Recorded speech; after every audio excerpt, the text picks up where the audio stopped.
और माँ से प्यारा रिश्ता तो कोई नहीं। ये बच्ची है, ये साईं लोग ने ना इसके ते देखो हाथ कैसे हैं। इन लोगों का नहीं आप सहारा बनेंगे तो किसका बनेंगे आप। कुछ माएँ उदास हैं।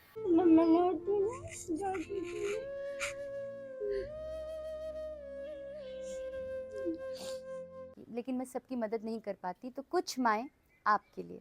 मेरा मियाँ जो है वो अंधा है और बेटी मेरी लाचार जई है। कोई हमारे घर का कोई हालात नहीं है, ना कोई खाना ना पीना ना कोई राशन, कोई कमाने वाला नहीं है। आज 8 दिन हो गया हमारे घर में कुछ भी नहीं, ना हमारे घर में कोई रजाई है ना कोई चरपाई है ना कुछ भी नहीं है। नीचे सो रहे हैं, ना मैं इसके बगैर कहीं काम कर सकती ना कुछ, मैं इसको नहीं छोड़, नहीं तो हम तो किसी काबिल नहीं है।